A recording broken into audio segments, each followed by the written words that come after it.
日本から世界へ J-POP 歌詞翻訳とマーケティング、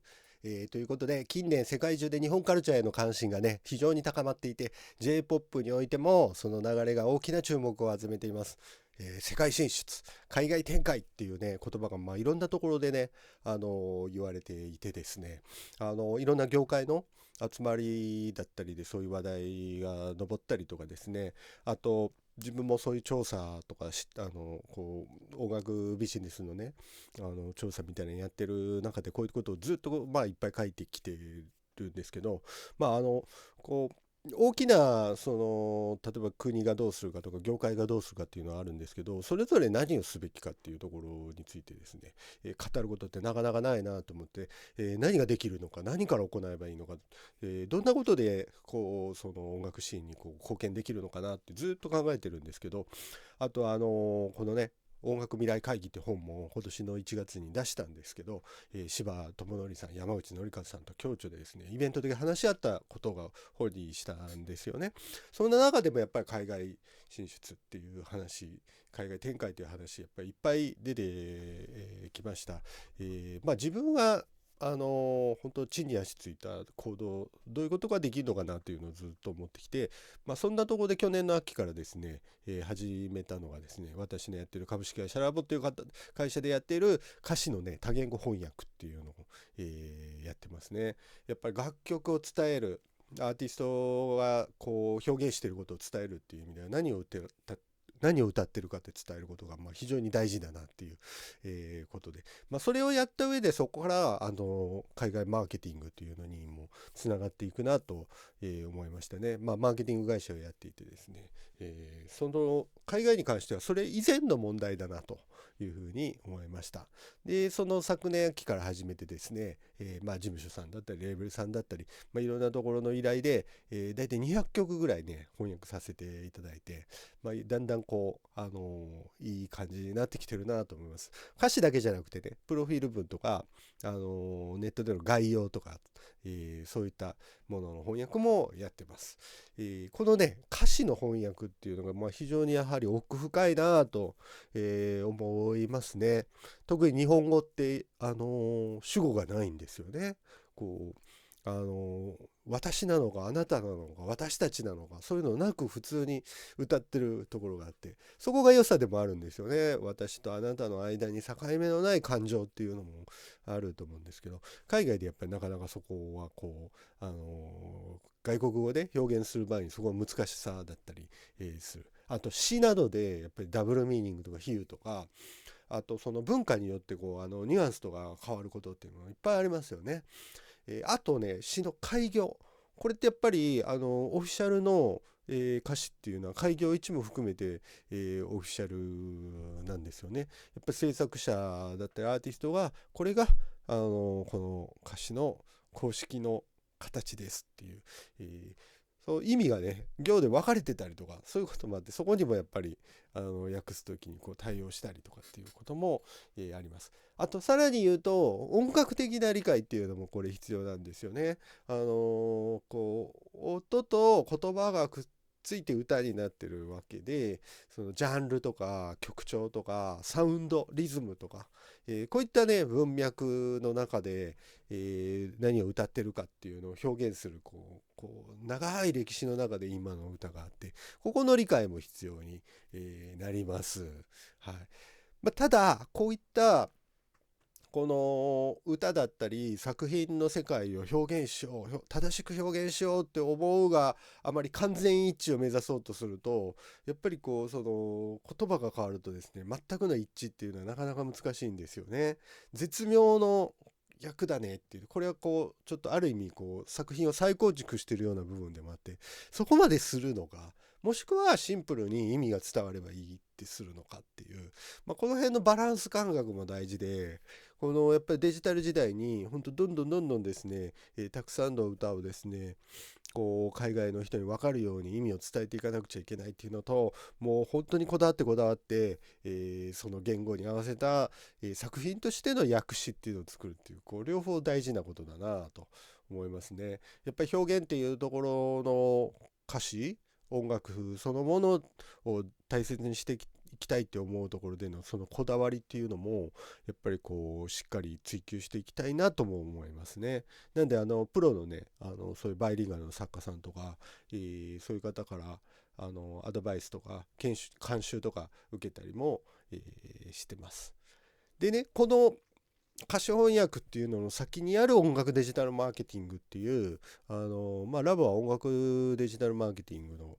会社なので、そこが重要だなと思ってて、例えばYouTube で言うと、字幕とか概要のなど多言語で設定していることによって、そういうこう表示が変わってくる、アルゴリズムですよね、いわゆるそういったものに与える影響っていうのがある。YouTube だけじゃなくてこうショート動画プラットフォーム TikTok とか Instagram リールズとか、YouTube でもショーツとかですね、こういったところのテロップとコメント欄に海外の方がなんかすごい、なんかオーサムとか書いてたり、するとまた表示が変わってくるんですよね。で今本当に世界で日本の音楽に興味持ってる方がいらっしゃるんですけど、全くこう日本語ってその人たちにとってこう記号にしか見えないっていう部分大きいと思うんですけど、ちゃんと、アルファベットで、英語とかそのいろんな言語で表示されることによって、より見られるようになり、さらに表示されるようになると、さらにもっと見られるようになるっていうことですね。K-POP とかでも見てる人日本で多いと思うんですけど、やっぱりハングルだとやっぱ分かんないじゃないですか。アルファベットとか日本語で書いてある方が、とっつきやすいと思うんですよね。上級者の人はハングルで全然 OK なんでしょうけど、それと同じかなって思いますね。で、やっぱりこのプラットフォーム、SNS とか動画のプラットフォームって、やっぱみんなアメリカの会社、英語圏中心で、全世界共通のプラットフォームで展開してるわけですよね。だから、一昔前の音楽ビジネスって、やっぱりこう日本だけを考えてればよかった時代だったんですけど、今ってその当時って日本の業界、プラットフォームと呼べるのかわからないんですけど、レコード会社だったり放送局だったり出版社だったり、あと CD ショップだったりって、みんなこう日本の会社っていうか、日本のお客さんのだけに発信したり販売したりしてる会社だったんですけど、今ってこうグローバル企業がこうメインのプラットフォームになっちゃってるから、ここでどうやってこうそのプラットフォームに乗っけていくかっていう時に、この言語っていうのが結構ハードルになるっていう、ことなんですよね。あのだからこう結構このインターネットが普及してこう20年ぐらいですか、ずーっと考えてきたことなんですけど、やっぱりこうこの言語っていうのはまず最初にクリアしなくちゃいけないことかなと。でそれはユーザーリスナー、オーディエンスに伝えるっていう意味だけではなく、このアルゴリズムっていうプラットフォームの基準となってる、このグローバル言語っていうところに対応していくっていう、こういうことかなと、思いました。長年の課題としてで、やっぱりこの今日本のね音楽を世界にっていうのが盛り上がっているタイミングで、やっぱりこう具体化しようっていうことでこのサービスやってます。あとで、こうやっぱりライブとかイベントでこうリアルな人が交流するっていうところもやっぱこれからどんどん起こっていくことかなと思って、昨年11月にですね、東京インターナショナルミュージックマーケットっていうもう20年以上続いてるこの業界団体さんのね、日本の音楽を海外に、広めていく、輸出していくっていう、エクスポートしていくっていう、そういうイベントも手伝わせていただきですね、あと今年ね年明けて1月沖縄市で行われた、沖縄の沖縄市コザで行われたミュージックレインフェスティバル沖縄っていう、これも参加させていただき手伝わせていただいたんですけど、こういうイベントでですね、やっぱり本当にこう海外の方からこう日本への注目、それから日本のアーティストも世界に挑戦するし、海外のアーティストも日本の市場に興味を持ってるし、海外の業界人の人たちの考えてることとかこう交流とかそういうことが起こってですね、やっぱり違う文化とぶつかって生まれるエネルギーとかってやっぱすごいなって、そういうふうに思いましたし、そこの中で自分たちも何かこうやれることが、あると思ってですね、やっぱこの日本海外って隔てないこの音楽ビジネスっていうのをどんどん取り組んでいきたいっていう中で、まずは歌手からっていうふうに、思ってます。はい。ちょっとあと、おまけ的な話なんですけど、あの私のね、育ちというか、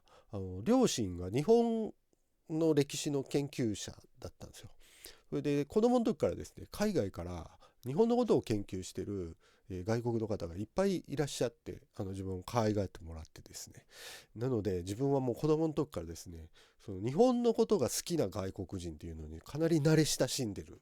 わけですよね。で、その日本のことに興味を持って、日本のことが好きで、いる外国の方には本当に親切にしてあげたいっていう気持ちが、あると思ってるんですよね、自分ではね。で、あの本当ね、音楽の仕事を始めた時にバンドのマネジメントをやってて、海外からですね、当時このインターネットっていうのを使って自分も海外に発信していったところ、来てくれと、ぜひアメリカから来てくれっていう連絡が来て行ったんですよね。それで自分はもう昭和の人なので、そのアメリカ様っていうか、アメリカとかイギリスの音楽がかっこいいみたいな、そういう、もうこちらがはーって見上げるような時代に育ってきてるから、そんな風に呼んでもらえてですね、向こうでそのアーティストたちがスター扱いされてですね、もうびっくりしたんですよね。なんてすごい時代だって思ったんですけど、そこからね、十何年かな、またさらに進んでてですね、本当にすごい時代になってるなって思って、こういった歴史の中でですね、本当にこの2025年、なんかやりたいことは本当にいっぱいあるなって思って、その中でこの歌詞翻訳、そこの先のマーケティング、そして新しい音楽を生み出すっていうところを、頑張っていきたいなって思ってます。このね、授業に興味がある方とか、本当にこのサービスを使っていただける方もそうだし、マーケティングもそうなんですけど、